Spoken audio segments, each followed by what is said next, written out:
사도 베드로는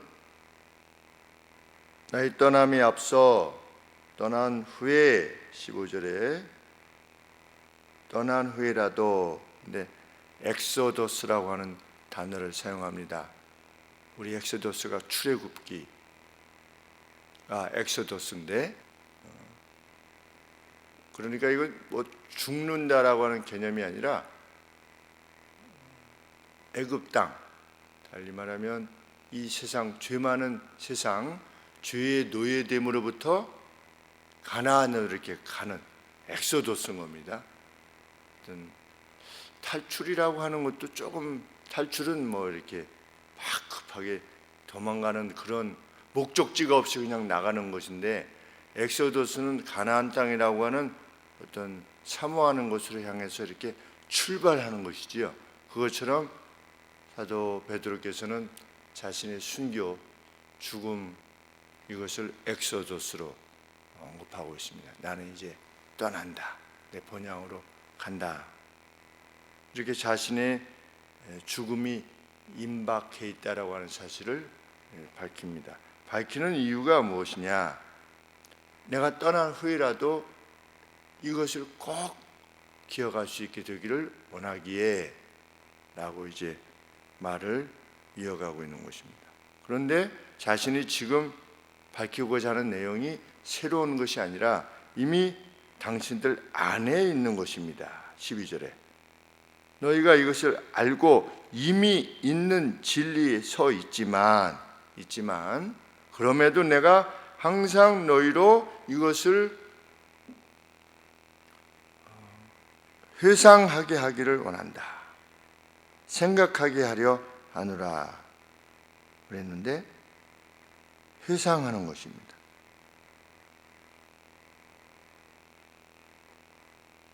다시금 마음에, 우리가 마인드가 마음 아니겠습니까?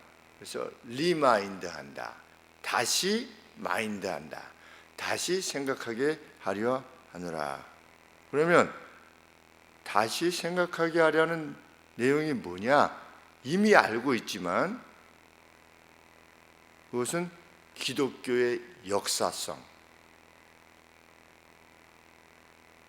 베드로는 자신이 알린, 하나님으로부터 받아 또 하나님으로부터 들은 이 내용을 알게 하는 것이 그저 자기 자신이 영리하게 고안해낸 어떤 교주처럼 이렇게 하면 사람들이 내 말을 따르겠거니 라고 하는 영리하게 고안한 것이 아니라 역사적 팩트를 지닌 내용이라고 하는 사실을 내가 알리고자 한다. 그것을 다시 분명히 하고자 한다. 16절 말씀입니다. 우리 주 예수 그리스도의 능력과 강림하심을, 예수님의 능력, 베드로 사도께서는 자신이 목도했던 3년 동안 목도했던 예수님의 능력을 전한 것입니다.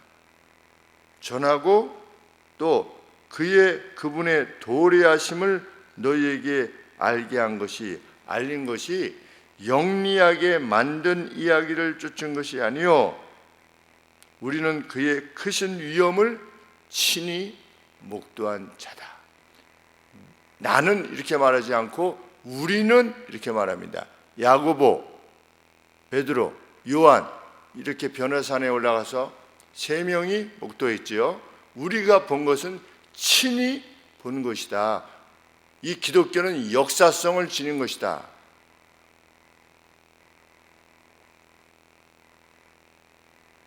그때 변화산에서 예수님의 영광의 변형을 친히 보았을 때 예수님께서 원래의 영광을 보여주셨지요, 제자들에게. 그랬을 때 무슨 소리를 들었다? 이는 내가 그와 함께하는, 내가 기뻐하는 자다 라고 하는 성부 하나님의 음성을, 보이스를 하늘로부터 들었다. 우리는 그래서 17절 말씀에 지극히 큰 영광 중에 그분이 무엇을 받았다? 영예와 영광을 하나님으로부터, 성부 하나님으로부터 받았다 그랬습니다. 받았을 때, 그러니까 이는 내 사랑하는 아들이요 내 기뻐하는 자라라고 하는 것이 무슨 의미냐? 영광과 영예를 얻는, 17절에 보면 존귀와 영광을 받으셨다. 왜? 하나님께서 내 아들이라고 했습니다. 이건 뭐 아들이냐 아버지냐 이런 의미가 아니고 본질이 같다는 겁니다. 무엇으로서의 본질이 같은 것이냐? 신적인 영광으로서 본질이 같다는 겁니다. 나는 아버지고 여기는 아들이다 이런 차원이 아니라 동질이라고 하는 뜻입니다. 그럼 어느 정도 왜 아들이라고 표현하실 수밖에 없느냐? 그만큼 기뻐하는 존재라는 겁니다. 성부 하나님께서 아들을 보던, 그때 당시는 아들이겠죠. 아들과 아버지의 관계로서 설명할 수밖에 없는 그런 관계라는 겁니다. 본질, 나로부터 이 본질이 같은 관계되어진 그러한 존재로서 존엄과 영광을 받으셨다. 그런데 우리는 눈으로 본 겁니다. 시각적으로. 왜? 사람이 그렇게 빨리 할 수 없을 정도로 희게 된 어떤 그 영광, 눈으로 보고 시각적으로 보고 또 귀로 들었다는 겁니다. 오감에 의한 것인데 그것은 나의 착각이 아니라 우리 셋이 같이 보고 같이 들었다. 그래서 이것은 그냥 꾸며낸 이야기가 결코 아니라고 하는 사실을 내가 순교하기 전에 당신들에게 알리고자 하는 바이다. 그래서 이후에 예수님을 믿는 가운데 핍박이 오고 어려움이 오고 막 갈등이 생기고 이럴 때 무엇을 기억해라? 그래서 사도 베드로께서 우리가 그 주님으로부터의 말씀을 따르는 것이 정말 소중한 것이라고 했었지라고 하는 것을 기억하게 하려 한다. 그런데 그래서 주님으로부터 받은 계시의 말씀, 베드로가 받은 거죠. 계시의 말씀에 주목하는 것은 정말 소중한 일이고 가치 있는 일이다 라고 하는 사실을 알리고자 한다. 19절 말씀에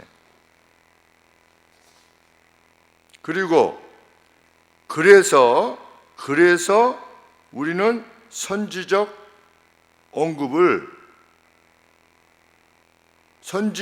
언급을 더욱 분명히 하였다.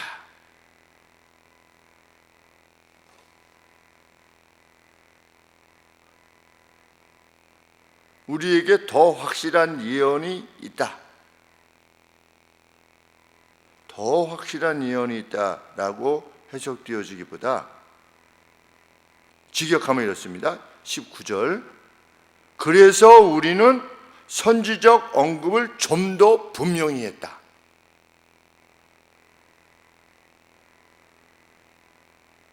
여기 예언이라고 하는 것은 무슨 앞에 어떤 일이 일어날 것이다 라고 하는 것이 아니라고 제가 늘 말씀드리지요. 하나님께서 세상을 이렇게 이끌어 가실 것이고 그때 이런 사람들은 이렇게 될 것이며 저런 사람은 저렇게 될 것이다 라고 하는 것이 선지적 언급이지요. 그래서 성경에서는 예언이지요. 선지적 언급을 우리는 주님으로부터 우리가 눈으로 목도하고 들었던 그 영광의 주님으로부터 계시를 받은 겁니다.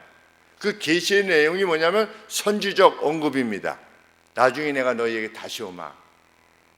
이러이러한 자들은 나중에 반드시 상을 받을 것이다. 이러한 여러 가지 선지적 언급, 그날에 이렇게 쫓겨나서 이를 갈미 슬피 울며 이를 갈미 있게 될 것이다. 이런 모든 내용들을 우리는 어떻게 했다?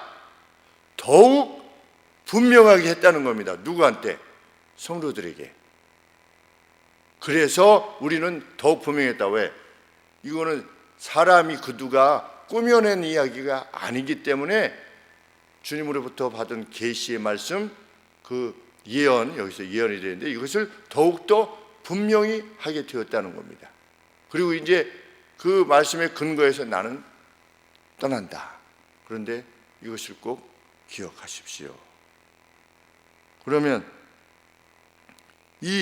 그래서 우리가 더 분명히 하고자 해왔던 이 선지적 언급에 대해서 주의하는 것은 우리 19절 하반절에 간이라 그랬는데 그것이 잘하는 일이다, 이런 뜻입니다. 직역함이 이렇습니다.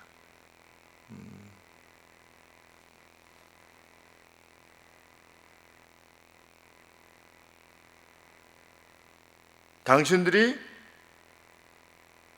주의를 기울이는 것이 잘하는 것이다. 뭐에? 우리가 전하는 선지적 언급에. 그것은 마치 무엇과 같으다? 램프와 같으다.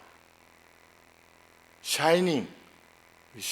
우리 가수들 중에서도 샤이니가 있는데 빛나는 램프. 근데 어디서 빛나는 거냐?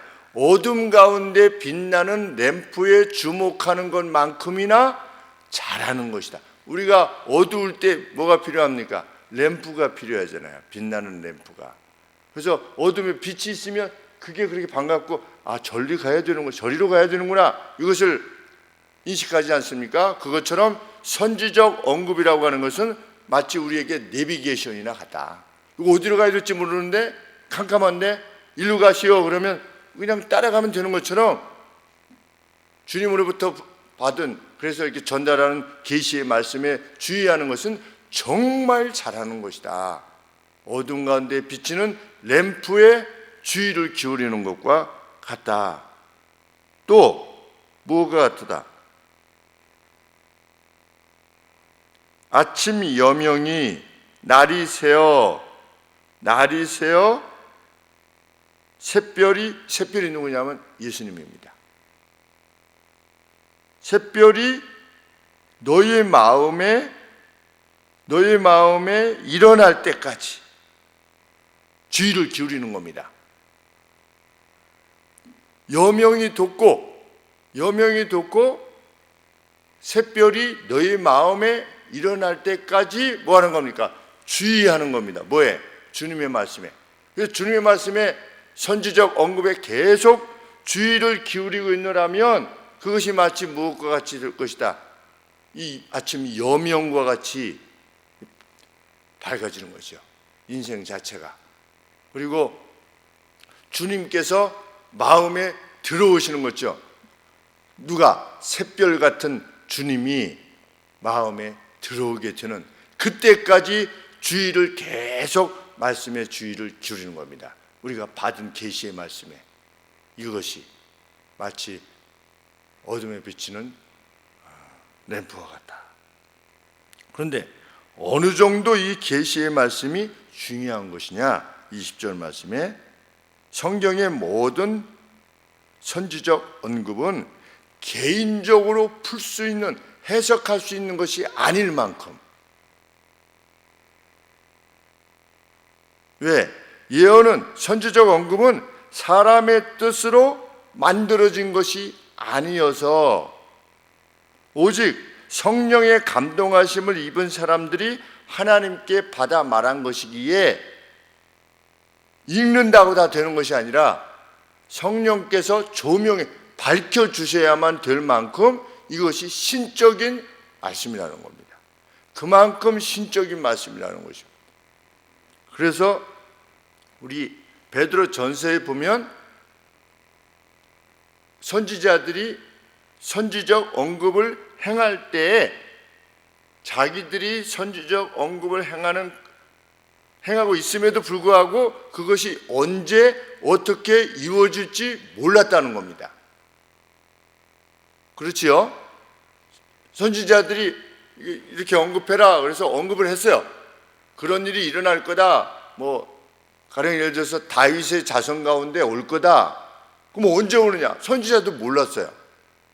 어떻게 이루어지느냐? 물론 베들레헴 이거는 하나님이 말씀하셨으니까 알지만 선지자들도 이거 언제 이루어지는 거지? 라고 막 궁금해했는데 몰랐어요. 왜?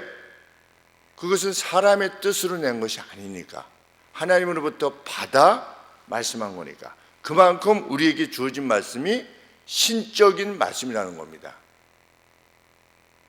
그렇게 여기에 주의를 기울이고 정말 모닝스타, 아침 스타, 별, 샛별이죠. 그것이 모닝스타가 너의 마음에 떠오를 때까지, 야, 이 주님이 이렇게 나를 만나 주시는구나 라고 할 때까지 주의를 기울이게 되면 그것은 참 잘하는 일이다 라고 하는 사실을 베드로 사도는 자기의 순교에 앞서서 마지막으로 이렇게 전하면서 떠나고 싶었던 내용이라는 것입니다. 정말 어제 허은 집사님하고 아버님 이제 아침에 가서 병원에 갔다 오면서 이 허은 자매님 말씀도 성경대로 하면 결국은 성경 말씀에 주의를 기울이고 이대로 행하면 그게 이렇게 되는구나 라고 하는 것을 깨닫는 기쁨이 정말 크다. 이렇게 말씀이 정말 우리의 인생 길에 지침이 되고 참 빛이 되는구나 라고 하는 사실에 대해서 더 깊이 깨닫는 기쁨을 안게 된다, 그렇게 말씀하셨는데 저도 그렇습니다. 저는 보통 살아갈 때 앞서서 살아가신 분들의 말을 가급적 내 것으로 삼으려고 합니다. 왜냐하면 이미 경험하신 것들이니까. 그런데 이 성경은 모든 역사의 총체 아닙니까? 그러니까 확률적으로 그 어떤 것보다도, 그 누구의 말보다도, 내 시대의 그 어떤 사람의 말보다도 수천 년간 이어져 온 이 말씀이야말로 정말 진리의 말씀이 아니겠는가. 그래서 이 말씀을 우리가 지니게 된 것이 너무나 감사합니다. 이렇게 말씀을 드린 바가 있는데, 정말 매일매일 말씀에 주의하여 사는 이 기쁨을 우리에게 주신 하나님께 참 감사를 드리게 되는 것입니다. 기도하시겠습니다.